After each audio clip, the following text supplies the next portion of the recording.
Data Kustodian Sentral Efek Indonesia mencatat jumlah investor pasar modal per Maret 2026 sudah mencapai 24,74 juta SID atau tumbuh 7,73%.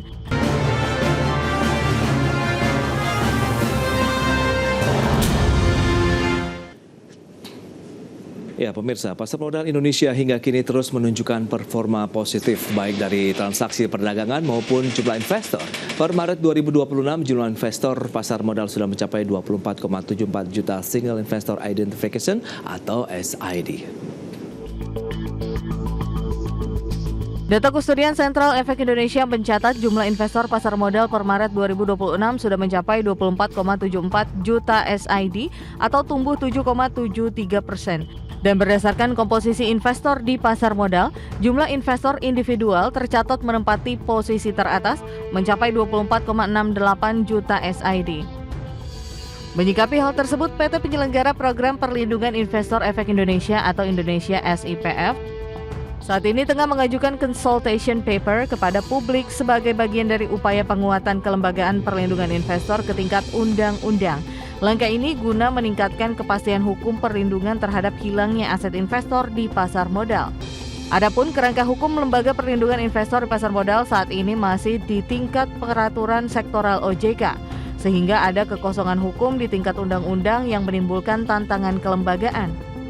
Dalam praktik global, hal ini merujuk pada IOSCO Principles and Objective of Securities Regulation, di mana perlindungan investor membutuhkan penegakan hukum yang kuat di tingkat undang-undang. Sehingga consultation paper akan mempertegas posisi dan peran Indonesia SIPF sebagai lembaga perlindungan investor yang independen dan menyeluruh dalam struktur kelembagaan pasar modal nasional. Berbagai sumber IDX Channel.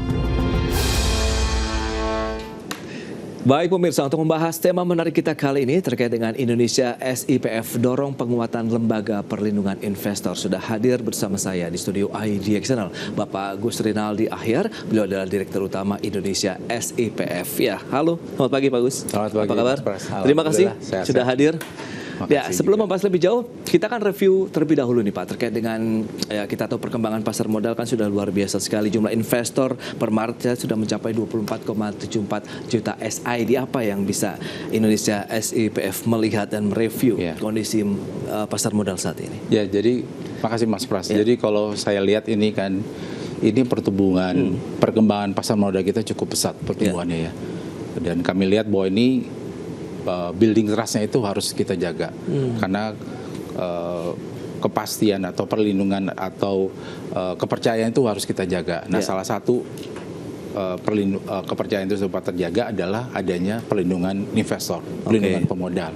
Nah, kami melihat bahwa pertumbuhan pasar modal yang cukup pesat ini perlu didukung dengan perlindungan investor yang lebih kuat. Nah, karena kami melihat dari data yang ada, jadi kalau di-compare sama kami ketika kami baru menjalankan aktivitas di tahun 2014, ini dibanding sekarang udah 2026, which is kalau saya pakai data di 2025 saja, itu aset investor yang tersimpan di LPP KC itu bertumbuh udah 280%. Wow. Jadi yang dulu di 2014 sekitar 3.600 triliun, sekarang udah 10.200 di akhir 2025 gitu ya. Dan tadi SID yang Mas sampaikan, kalau di Maret memang sudah 24 jutaan ya. Betul. Tapi kalau di-compare dengan di 2014 itu baru 360-an ribu investor. Sekarang udah 20 juta, jadi sudah bertumbuh sekitar 5.400% loh. Wow, 5.400%. Nah ini pertumbuhan pertumbuhan pasar modal yang cukup pesat dengan adanya produk-produk pasar modal yang kuat dan makin banyak ini harus didukung dengan pelindungan investor yang pasti gitu ya. Itu dia. Nah itu yang memang harus dilakukan dengan kami. Kenapa memunculkan ide perlindungan investor dimasuk ke dalam consultation paper kami ini. Karena kami melihat saat ini jumlah aset investor yang dimiliki pakai data di 2025 Mas Pras itu ya, itu aset investor tuh rata-rata sekitar 600 jutaan rupiah sampai 1,4 miliar. Nah, yang kami memang saat ini sudah memberikan perlindungan kepada investor, nah, di mana cakupan atau coverage limitnya memang baru 200 juta per investor. Per custodians 100 miliar. Nah, ini kurang memadai dengan pertumbuhan pasar modal yang cukup besar tadi. Nah, perlu didukung dengan masuknya di dalam lembaga pelindungan itu ada di dalam regulasi undang-undang di negara kita. Makanya kami juga melihat karena saat ini memang kalau cakupan pelindungan yang kami lakukan memang belum luas gitu ya, belum seluas seluruh produk-produk pasar modal. Kami baru melindungi aset-aset investor yang ada di perusahaan efek dan bank custody.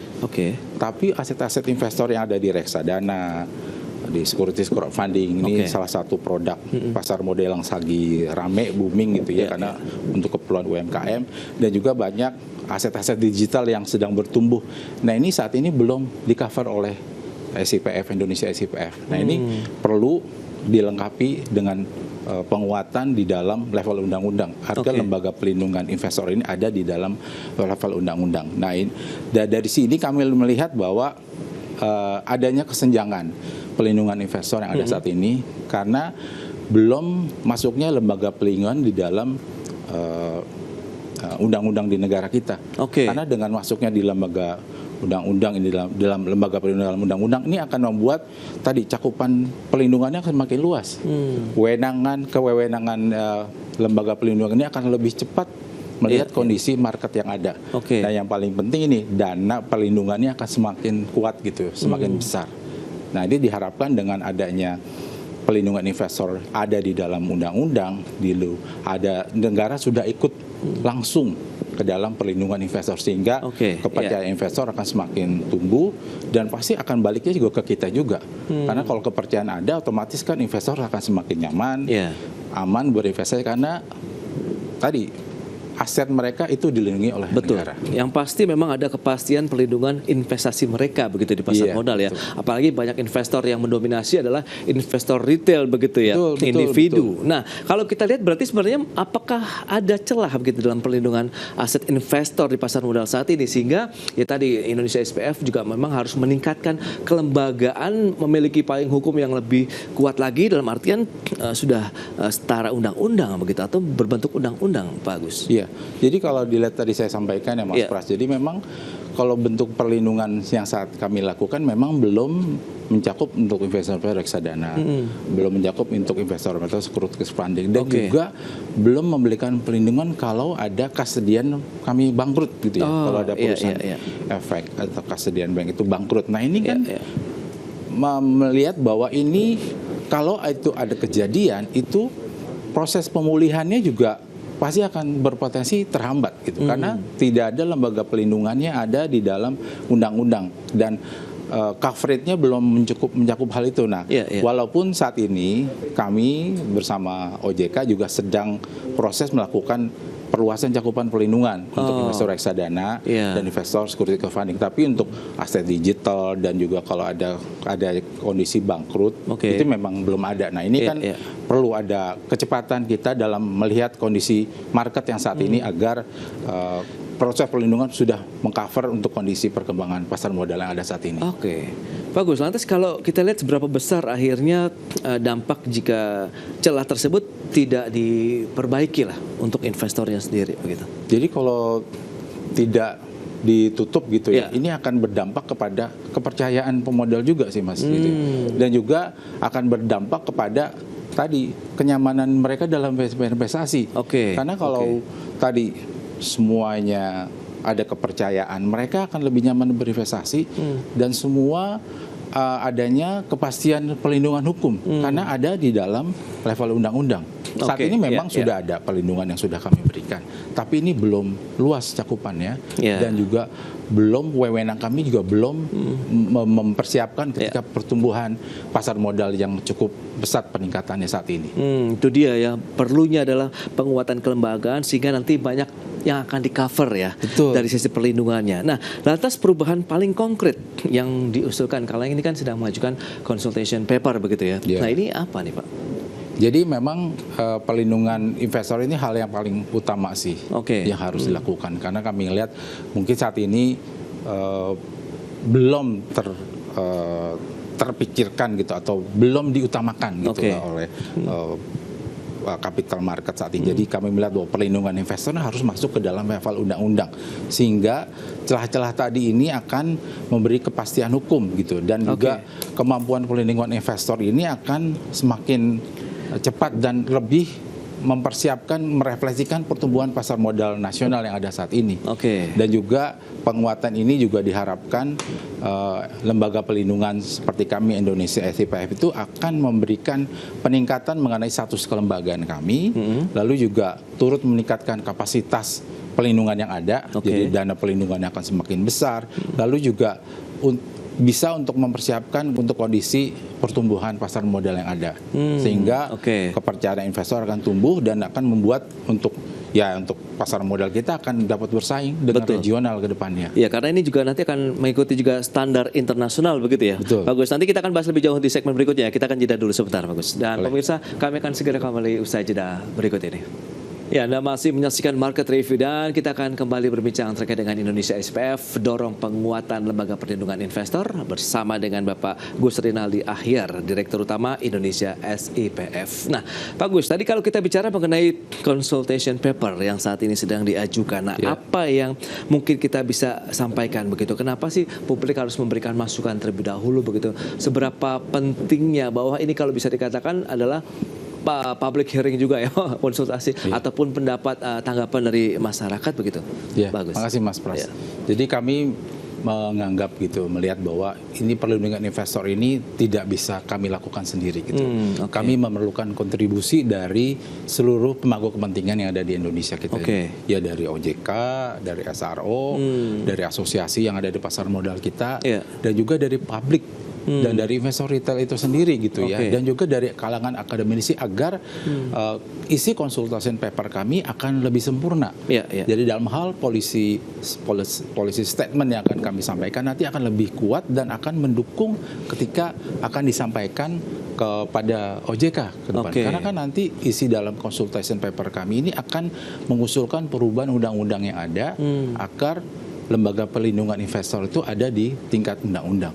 Nah, jadi kami berharap dengan adanya masukan dari publik ini, transparansi masalah ada di dalam consultation paper ini. Jadi masyarakat bisa tahu masalahnya apa sih, yang kenapa kami usulkan mengenai adanya lembaga perlindungan di pasar modal kita agar ada di level undang-undang.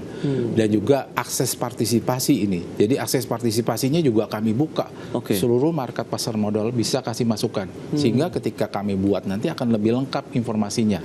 Gitu ya. Dan juga arah kebijakan ini sesuai dengan kondisi lapangan yang ada. Karena kan kadang di level teknis atau itu kadang-kadang ya mereka kurang tahu detailnya. Jadi kalau udah masyarakat yang ada di pasar modal langsung kasih masukan akan lebih lengkap.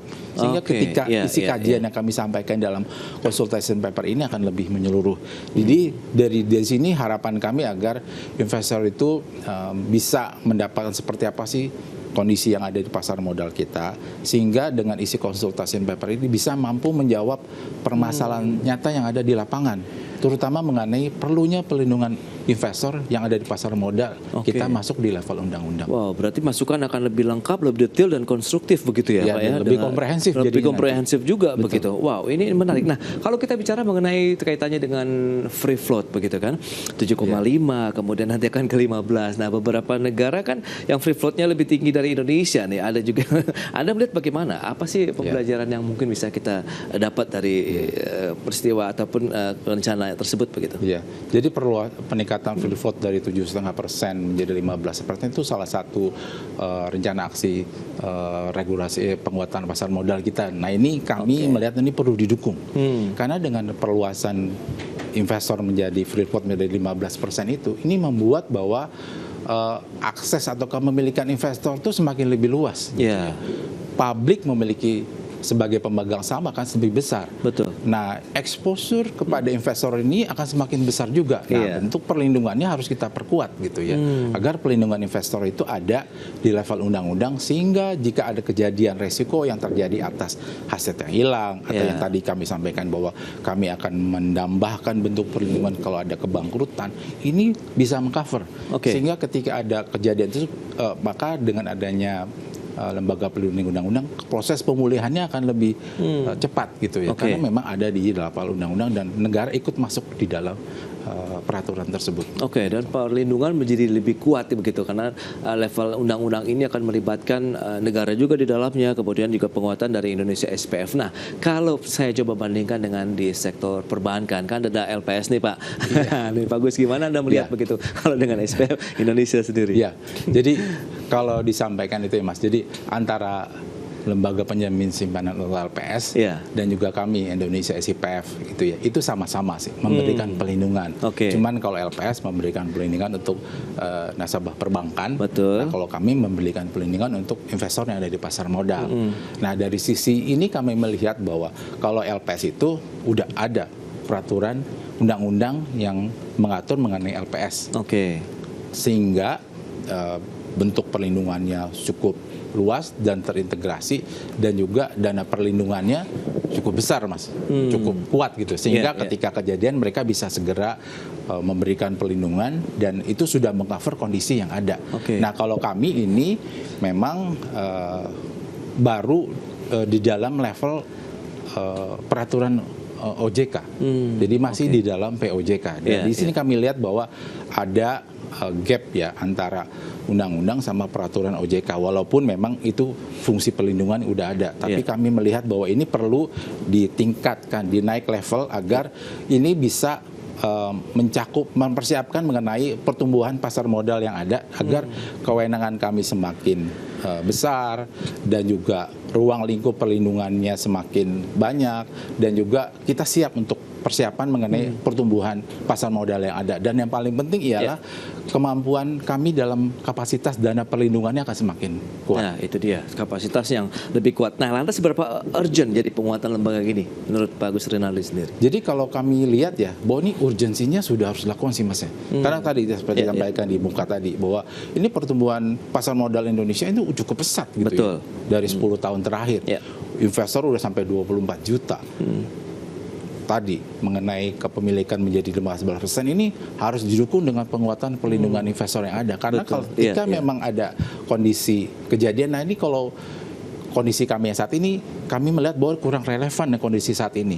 Seperti di negara-negara lain, sudah banyak negara-negara lain yang OECD, seperti di negara Malaysia juga, Cina, Taiwan, dan US ya, mereka sudah memiliki lembaga perlindungan pemodal untuk pasar modal itu di level undang-undang. Sehingga memberikan kepastian hukum dan memberikan kekuatan ketika pelindungan investor itu harus turun ketika kejadian itu terjadi. Itu dia, urgensinya benar-benar harus segera diterapkan begitu, dan kita tunggu semoga consultation paper-nya akan memberikan review yang baik begitu untuk mendorong lagi perluasan perlindungan investor di pasar modal. Pak Agus, terima kasih banyak loh atas informasi, update dan juga insight yang sudah diberikan kepada pemirsa pada hari ini Pak ya. Terima kasih banyak Pak. Ya, dan kami juga berharap nih kebetulan dapat kesempatan di sini ya. Jadi kami berharap dukungan dari masyarakat pasar modal kita untuk memberikan masukan mengenai consultation paper ini. Karena kami sudah menyampaikan hal ini ke website juga, dan juga kami sudah press release. Nah, kami berharap masukan-masukan ini muncul sehingga kami bisa memperluas cakupan perlindungan, dan juga pasti inti-intinya dengan ada perlindungan ini pasti kepercayaan semakin luas, semakin, dan ujung-ujungnya pasti akan ke kita juga. Itu dia, berarti dari kita untuk kita lah ya. Dari kita untuk kita. Investasi ini. Baik. Pasar modal semakin bertumbuh dan semakin kuat dan lebih sustain lah kalau saat ini. Terima kasih bagus. Makasih Mas Pras. Ya, baik pemirsa, 1 jam sudah saya menemani Anda dalam market review, dan perbaharui terus informasi Anda hanya di IDX Channel, your trustworthy and comprehensive investment reference. Karena urusan masa depan harus terdepan, aku investor saham. Saya Prasetyo Wibowo beserta seluruh kerabat kerja yang bertugas pamit undur diri. Terima kasih, sampai jumpa.